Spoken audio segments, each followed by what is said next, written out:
Bonsoir à tous. À la une de l'actualité, début des travaux du 5e sommet Union africaine-Union européenne à Abidjan, en Côte d'Ivoire, avec la participation du Premier ministre Ahmadou Yahya, représentant du président de la République Abdelaziz Bouteflika à ces travaux.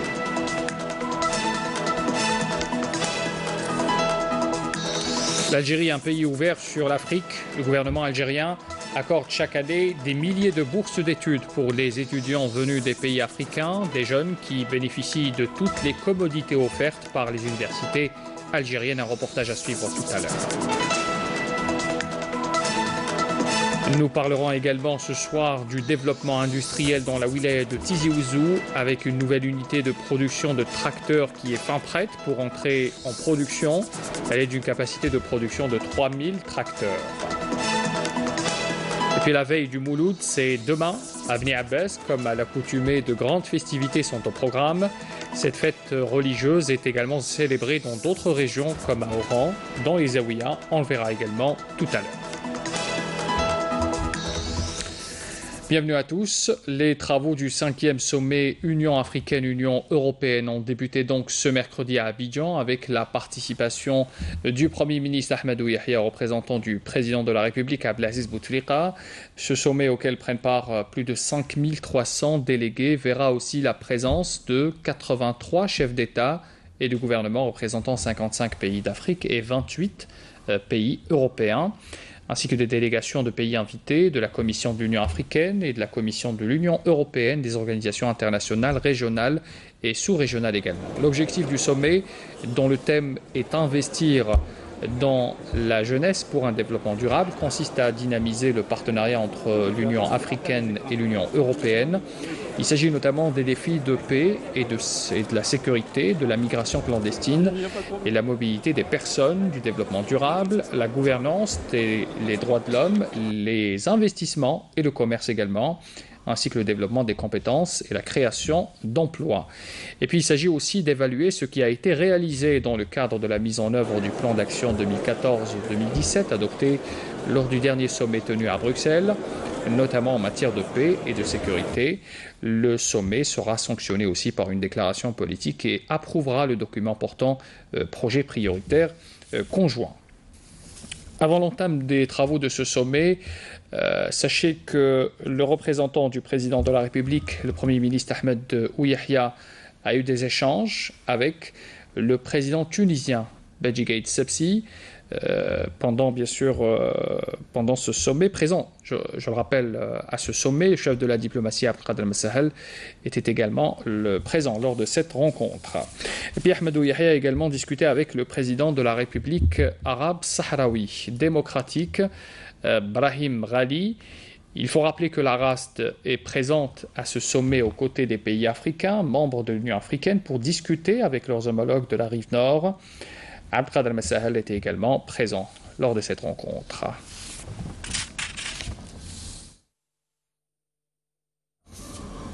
Le Premier ministre Ahmadou Yahya s'est entretenu également ce mercredi à Abidjan avec son homologue ougandais, et l'entretien qui s'est déroulé peu avant le début du sommet Union africaine-Union européenne a porté sur les relations bilatérales ainsi que les voies et moyens de leur renforcement. Les deux premiers ministres ont souligné à cet égard leur engagement à travailler ensemble en vue de renforcer et diversifier les échanges entre les deux pays.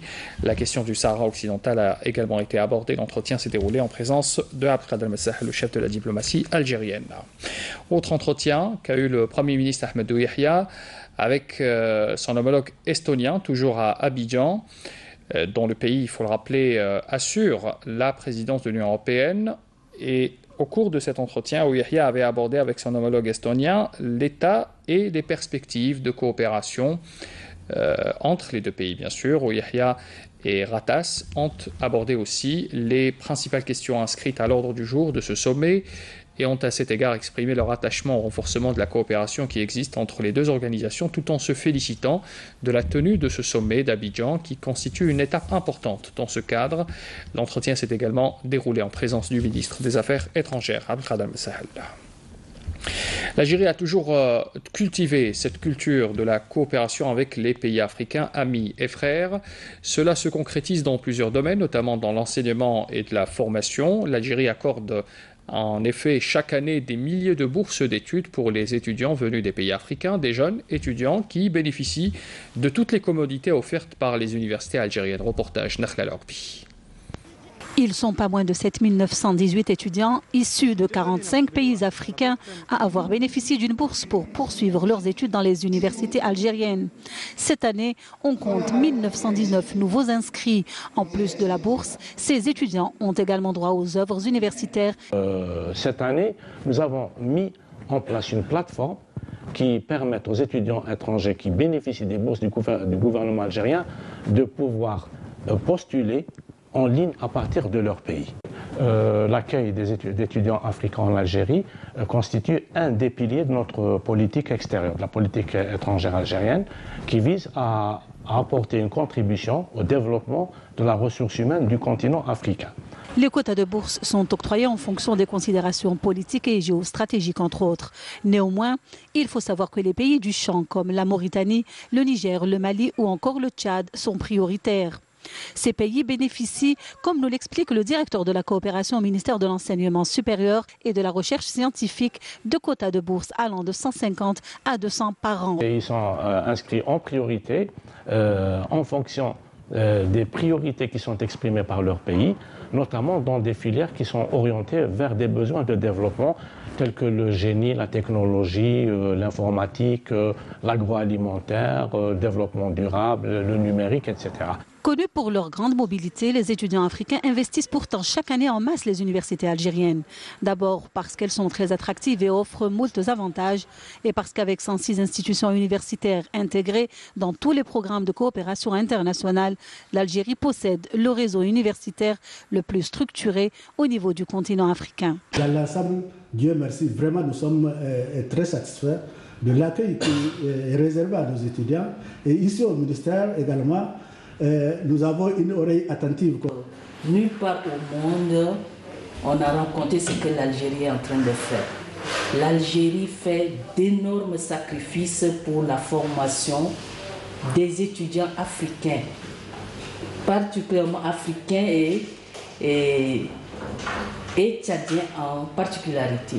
Les étudiants nigériens, zambiens, guinéens ou encore ougandais que nous avons rencontrés nous ont confié qu'en dépit de leurs appréhensions et du fait de devoir quitter leur pays d'origine, ils ont réussi à s'intégrer et à se faire des amis. Il faut d'abord faire la langue française pour pouvoir faire, par exemple, nous qui font la médecine, c'est en français. Au début, c'est pas facile parce qu'imaginez 6 mois pour faire la langue intensive. Après, pour commencer à faire les filières, c'est scientifique et c'est compliqué. Au début, presque 2 mois, les enseignants vont parler, on ne comprend rien. Mais il faut faire des efforts quand même. On est venu pour... C'est ça notre travail, notre boulot, et il faut faire des efforts. Et on fait avec des amis. C'est ça l'avantage d'avoir les amis algériens. On les appelle, chaque fois ils sont prêts à nous aider. C'est un peu difficile au début de s'adapter. Un pays où on a passé presque toute son enfance, se déplacer, venir dans un autre pays. Donc il y a un exercice d'adaptation qui se fait et qui est un peu difficile dès le début. Mais j'ai des anciens ici qui m'ont dit que ça va aller. Avec le temps, ça ira. Alors je l'espère aussi. Au début, j'avais un grand problème avec la langue. Sinon, j'ai de bons professeurs qui m'expliquent les leçons en anglais s'il le faut pour que je comprenne. Je me suis fait des amis algériens qui sont très solidaires. J'ai participé à un concours, j'ai réussi, donc ils m'ont envoyé ici. Le choix du cours de la spécialité, c'était moi qui l'ai fait parce que j'aime faire l'architecture. C'était pas facile parce que c'est un autre pays, la culture c'est différent, la gastronomie, tout ça. Il faudrait s'adapter au commencement. Mais maintenant, je suis habitué et ça se passe bien. La politique de l'Algérie envers les pays africains lui a valu d'abriter l'Institut panafricain des sciences de l'eau et de l'énergie, mais également l'Institut des changements climatiques implanté à Tlemcen. L'Algérie œuvre, pour rappel, dans le cadre du programme Intra-Afrique pour développer la mobilité sur le continent africain. La question de la reconduction de l'accord de baisse de production du pétrole au-delà du 31 mars 2018 sera au menu à Vienne de la réunion entre l'OPEP et les pays non membres associés à cet accord dans la Russie.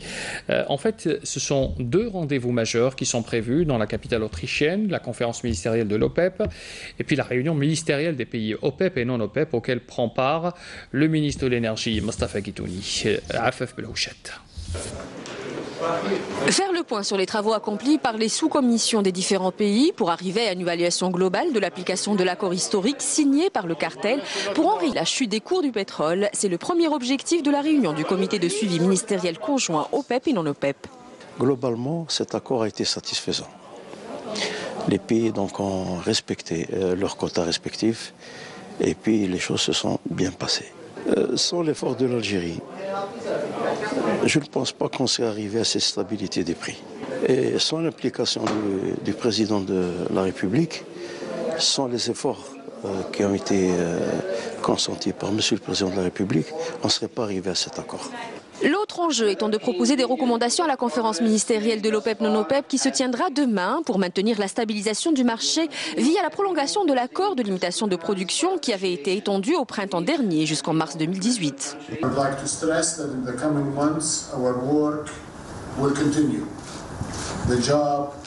J'aimerais souligner que dans les mois à venir, notre travail se poursuivra. Le travail n'est pas fini. Nous aurons besoin du plein engagement de tous les pays. Je voudrais remercier les pays qui ont tenu leurs engagements et exhorter ces quelques pays sous-performants à rattraper leur retard.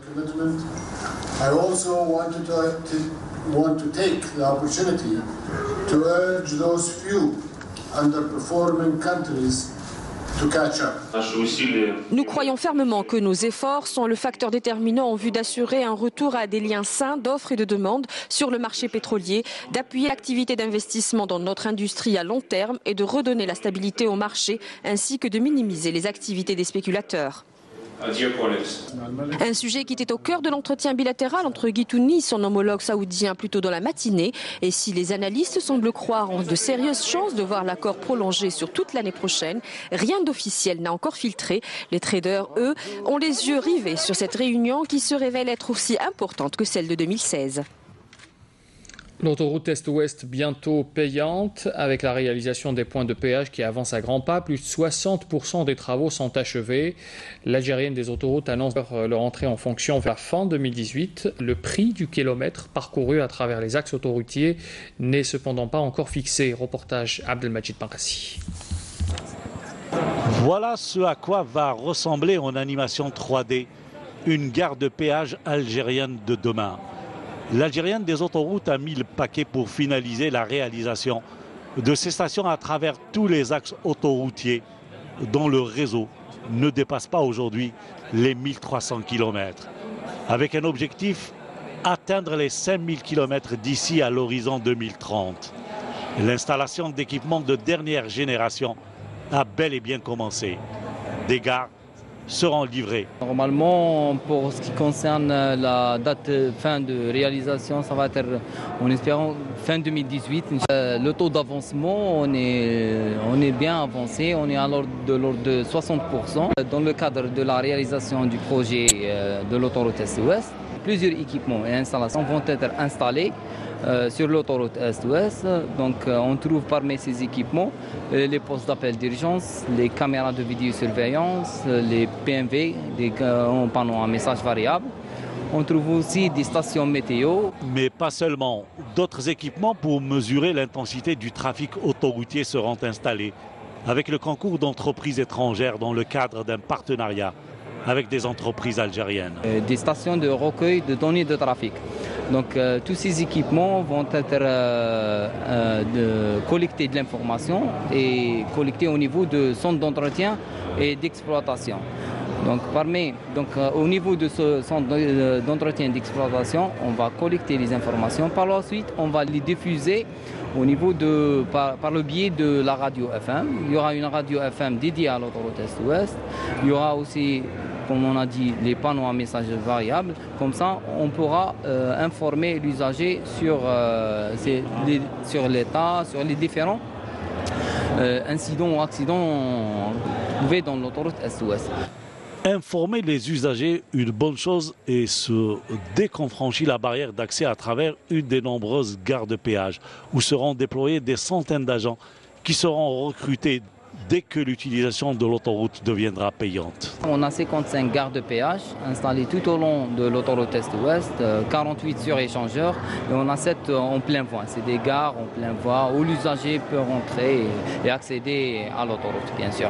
Donc l'usager, il a à prendre son ticket à l'entrée et puis parcourir son parcours. Par la suite, il donne le ticket et il acquitte le temps.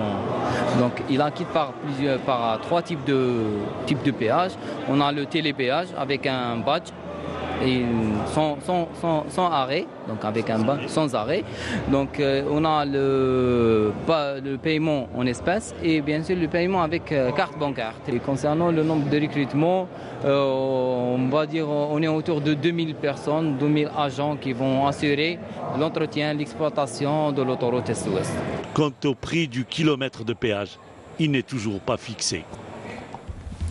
On parle aussi du développement industriel dans la wilaya de Tizi Ouzou avec une nouvelle unité de production de tracteurs qui est fin prête pour entrer en production.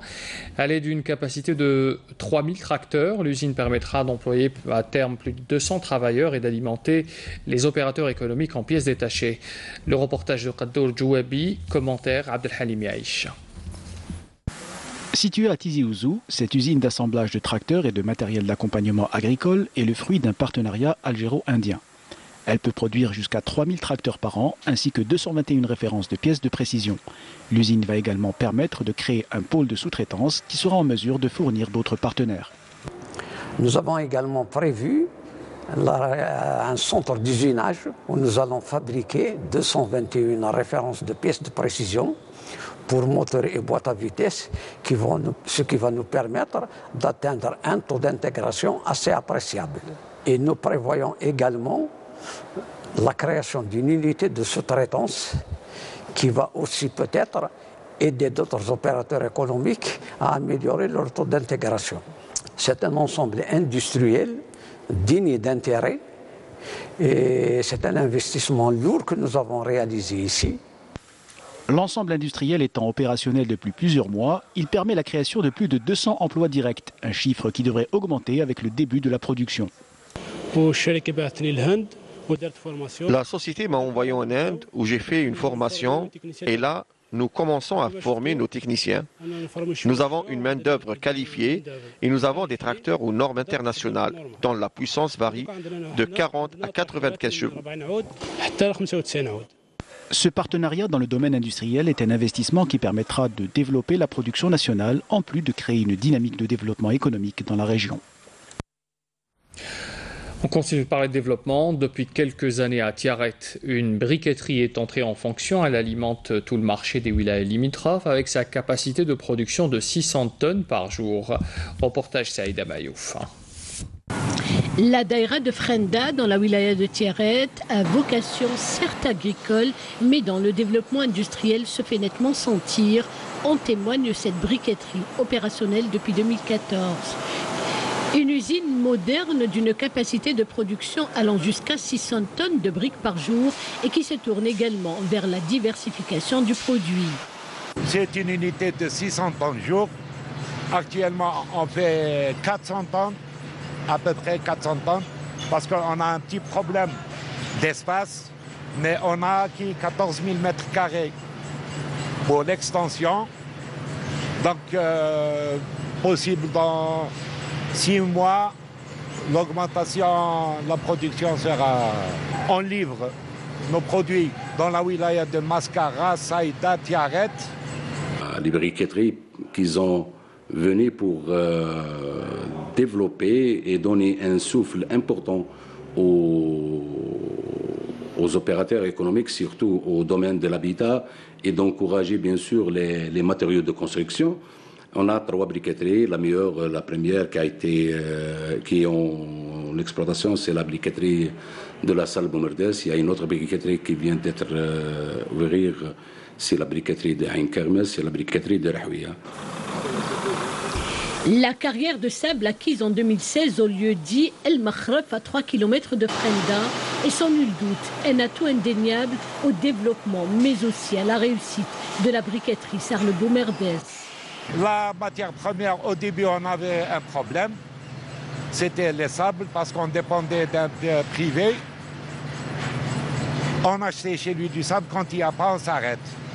Mais avec le concours de M. Loueli, il nous a octroyé une carrière de sable.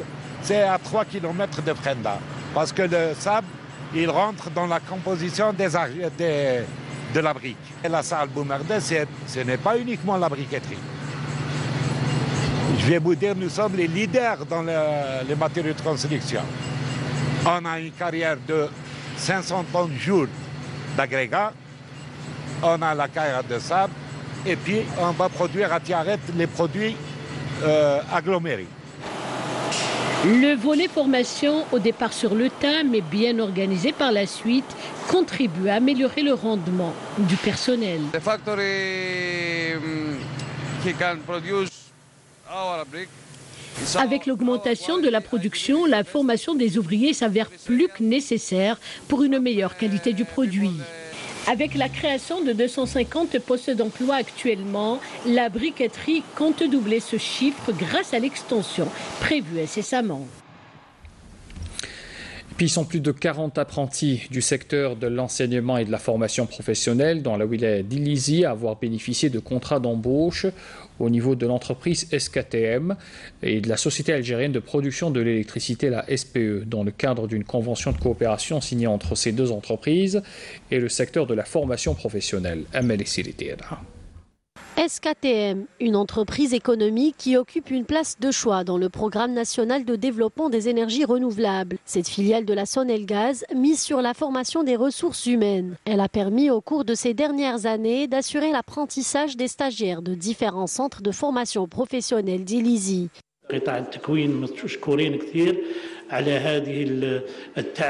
Nous tenons à remercier les responsables du secteur de la formation professionnelle d'Ilizi pour leur coopération. Nous avons au niveau de notre entreprise des cadres, des techniciens et des agents qui ont suivi des formations au niveau de ces centres. Ils sont appelés à nous accompagner pour la concrétisation des projets dans la région.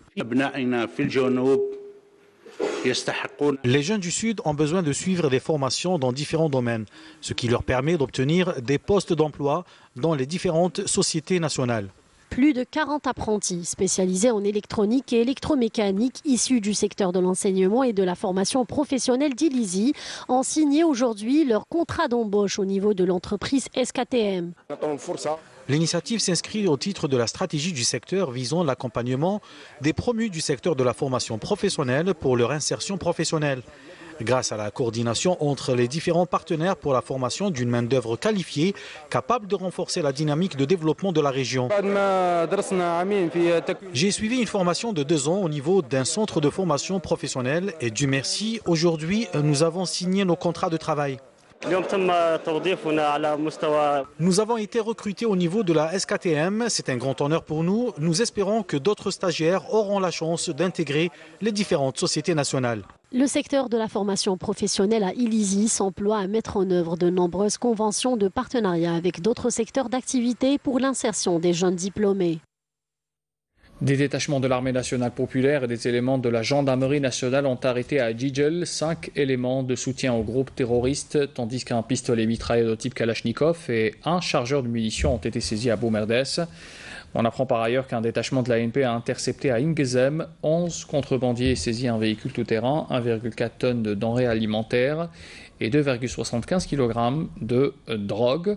Et puis enfin des détachements de l'ANP et des éléments de la gendarmerie nationale et des gardes-côtes, des gardes-frontières ont appréhendé 89 immigrants clandestins de différentes nationalités à Tlemcen, à Sidi Bel Abbès, Djidjel, Ghartaya, Ingezem également. C'est ce que rapporte ce soir un communiqué du MDN.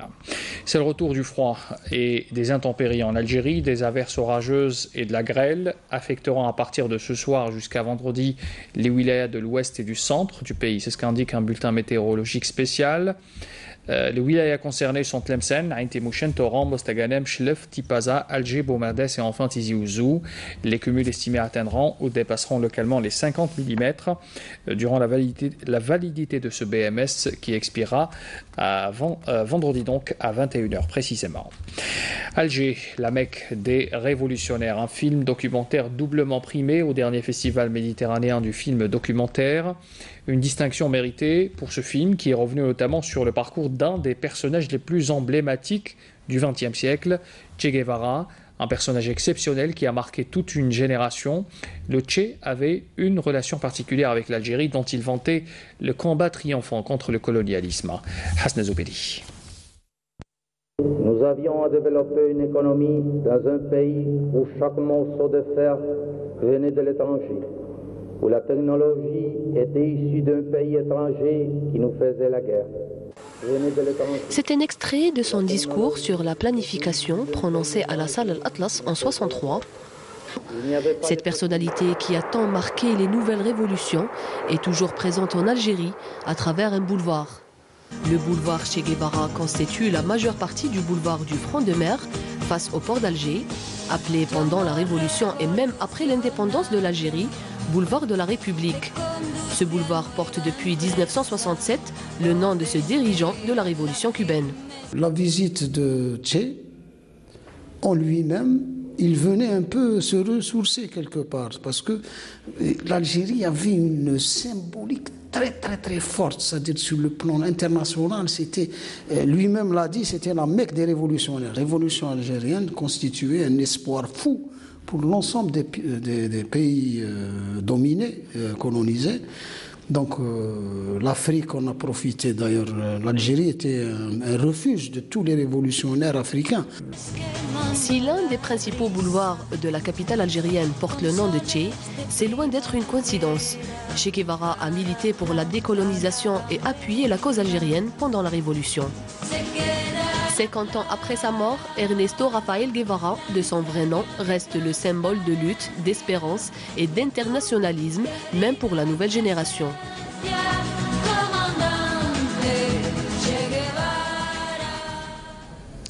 Et puis on parle également ce soir de la veillée du Mouloud. C'est demain. À Bni Abbas, comme à l'accoutumée, de grandes festivités sont au programme. Et puis cette fête religieuse, vous le savez, est également célébrée dans les autres régions du pays, comme à Oran, dans les Zaouïas.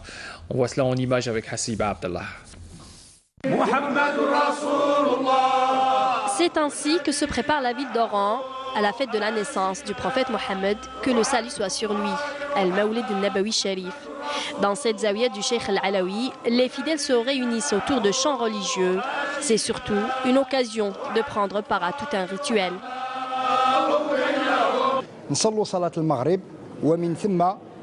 On fait notre prière du Maghreb, puis on passe au chant religieux en priant pour notre prophète Mohammed sallallahu alayhi wa sallam. Et on clôt notre assemblée avec des versets coraniques.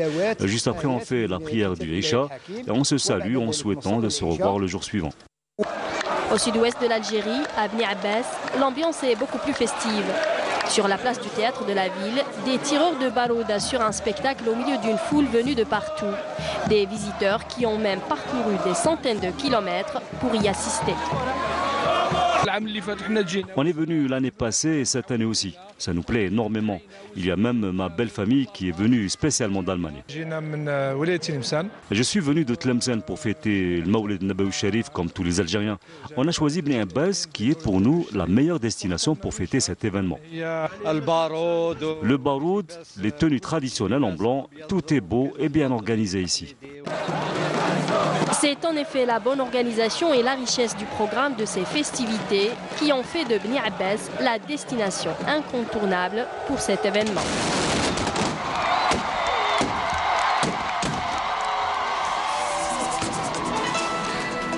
Le rappel des titres pour terminer ce journal. Début des travaux du 5e sommet Union africaine-Union européenne à Abidjan en Côte d'Ivoire avec la participation du Premier ministre Ahmadou Yahya, représentant du président de la République, Abdelaziz Bouteflika.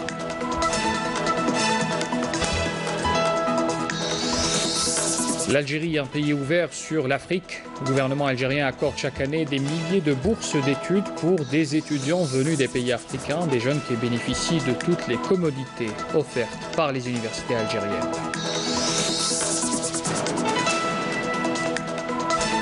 Nous avons parlé également ce soir du développement industriel dans la wilaya de Tizi Ouzou avec cette nouvelle unité de production de tracteurs fin prête pour entrer en production. Elle a une capacité de production de 3000 tracteurs. Puis la veille du Mouloud, c'est demain. À Bni Abbès, comme à l'accoutumée, de grandes festivités sont au programme. Cette fête religieuse est également célébrée dans d'autres régions comme à Oran, dans les Zaouïas.